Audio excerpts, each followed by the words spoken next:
Assalamualaikum warahmatullahi wabarakatuh. Perkenalkan, saya Roni Ardianto, NIM 1901530143, dengan dosen pembimbing Bapak Dr. Eka Ardianto, Eskom MCS. Di sini ingin memaparkan terkait gambaran besar dari atau secara overview daripada skripsi saya yang berjudul Analisa Performasi Metode Rendering Website, Client Side, Server Side, dan Incremental Static Regeneration. Untuk abstraknya, website telah menjadi bagian penting dari kegiatan bisnis, pendidikan, hiburan, maupun media sosial. Optimalisasi website menjadi penting saat proses pembuatannya. Hal ini disebabkan supaya pengguna website merasa nyaman.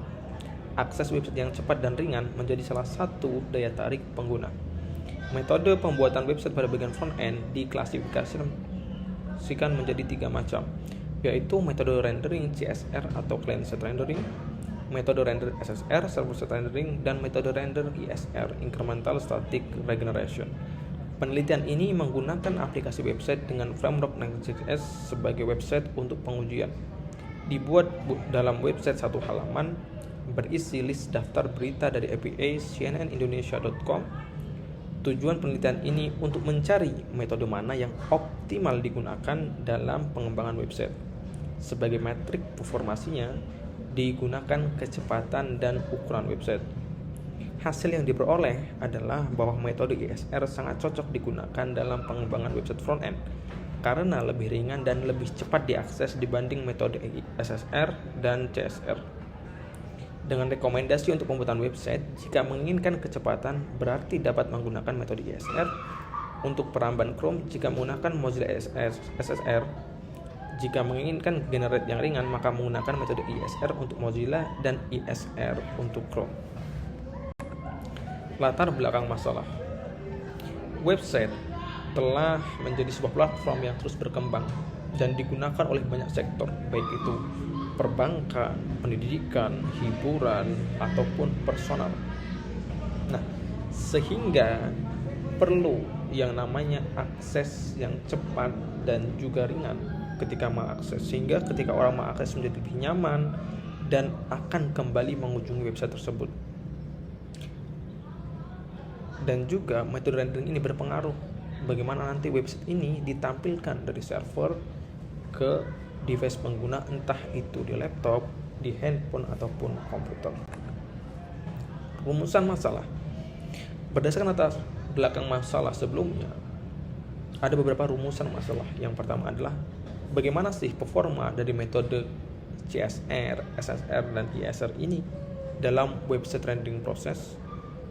Apa kelebihan dan kekurangan dari masing-masing metode rendering dalam website rendering proses. Kemudian bagaimana pengaruh penggunaan framework Next.js terhadap performa website dalam pengujian terhadap ketiga metode rendering tersebut, dan kesimpulan yang diambil dari hasil analisa performa ketiga metode rendering tersebut dalam website rendering, dan juga pengaruhnya penggunaan framework Next.js. Batasan masalah. Kami memprogram menggunakan framework web Next.js, kemudian metode rendering dan fetching data yang dianalisis hanya 3, yaitu CSR, SSR, dan ISR. Hanya 2 indikator yang diuji, yaitu kecepatan akses dalam detik atau second, dan juga ukuran penyimpanan yang digunakan pada browser dalam ukuran megabyte. Kemudian, aplikasi web yang dibuat adalah aplikasi khusus front-end. Kemudian, yang kelima, pengetesan dilakukan pada browser Google Chrome dan Mozilla Firefox. Jenis penelitian kami dalam meneliti menggunakan jenis penelitian eksperimen, yaitu penelitian eksperimen adalah metode penelitian yang berusaha mengidentifikasikan hubungan sebab akibat antara variabel yang independen dengan variabel yang dependen, dengan mengendalikan serta memanipulasi variabel independen secara sengaja. Metode eksperimen ini kami pilih untuk menemukan hubungan antara metode rendering SSR, CSR, dan ISR terhadap variabel ukuran website dan kecepatan akses website. Kerangka penelitian. Untuk inputnya, kami menggunakan sampel laman website, kemudian Dalam prosesnya kami menggunakan 3 metode rendering, yaitu SSR, CSR, dan ISR. Kemudian untuk metrik formasinya kami ambil yaitu waktu akses dalam detik dan ukuran dalam megabyte. Alur penelitian. Dalam alurnya kami memulai dengan merancang fungsionalitas dan tampilan website, kemudian mengimplementasikan rancangan dalam bentuk website codingan, kemudian melakukan pengujian pada browser Google Chrome dan Mozilla Firefox, dan selanjutnya kami menganalisis dari hasil yang sudah didapatkan dari pengujian. Kemudian kami membuat kesimpulan dan hasil dari analisis yang sudah dibuat. Yang pertama, merancang website. Kami membuat website dalam satu halaman yang berisi daftar berita yang peneliti ambil secara real time dari website cnnindonesia.com. Ini adalah wireframe-nya, yaitu berupa satu halaman list, ada berita di sini, ada card atau kartu-kartu yang berisi informasi, ada gambar, ada judul, ada waktu beritanya, dan ada deskripsi singkat tentang beritanya. Untuk tampilannya seperti ini hasilnya. Di sini terlihat ada daftar beritanya. Dalam implementasinya, kami menggunakan framework Next.js. Tadi kami program untuk tiap-tiap metode rendering, client-side rendering, server-side rendering, dan incremental static regression. Hasil website seperti ini. Untuk pengujian, kami menguji tiap 4 kali dalam sehari pada pukul 9 pagi, 12 siang, 3 sore, dan 9 malam untuk 7 hari berturut-turut menggunakan developer tools pada aplikasi browser Google Chrome dan Mozilla Firefox sebagai alat uji eksperimennya. Ini tampilan developer tools Chrome. Kami menggunakan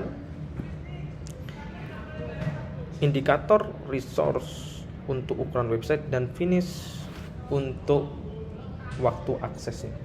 Di juga dalam developer tools Firefox kami menggunakan transfer untuk ukuran website dan finish untuk kecepatan waktu aksesnya. Dalam hasilnya seperti ini. Selama 7 hari secara berturut-turut untuk 2 metrik, yaitu ukuran dalam megabyte dan waktu dalam second pada tiap-tiap browser Mozilla dan Chrome, untuk 3 metode rendering CSR, ISR, dan SSR. Kesimpulan, dari hasil eksperimen yang peneliti lakukan, ditemukan bahwa metode ISR memberikan performa yang lebih baik selama 7 hari percobaan dalam kedua browser. Bahwa ISR memiliki ukuran yang lebih kecil dan mampu memberikan akses yang lebih cepat, terutama ketika diuji pada Google Chrome. Nah, meskipun demikian, pada browser Mozilla, untuk metode SSR ini malah menunjukkan kinerja lebih baik dalam kecepatan aksesnya, sekitar 10%. Oleh karena itu dapat disimpulkan bahwa metode ISR memiliki ukuran yang lebih efisien dan memberikan keunggulan dalam kecepatan akses, terutama dalam konteks pengembangan aplikasi website. Sarannya adalah dalam proses pengembangan aplikasi website, terutama front end, tentunya banyak metode rendering yang dapat diterapkan. Metode-metode ini memberikan peran penting dalam menentukan kecepatan akses dan ukuran keseluruhan dari suatu website. Oleh karena itu, dalam upaya pengembangan lebih lanjut, penelitian dapat digunakan dengan menjelajahi variasi metode rendering yang sudah tersedia. Nah, penting diingat tentunya bahwa tiap-tiap metode rendering ini punya kelebihan dan kelemahan masing-masing tergantung pada tujuan dan konteks penggunaan. Dan sarannya adalah bahwa perlu pemahaman mendalam terhadap karakteristik setiap metode rendering yang akan membantu penelitian untuk memilih metode yang paling sesuai dengan kebutuhan spesifik proyek pengembangan. Kesadaran akan kelebihan dan kekurangan ini menjadi concern utama dalam mengoptimalkan kinerja dan responsivitas website. Oke, terima kasih. Sekian. Wassalamualaikum warahmatullahi wabarakatuh.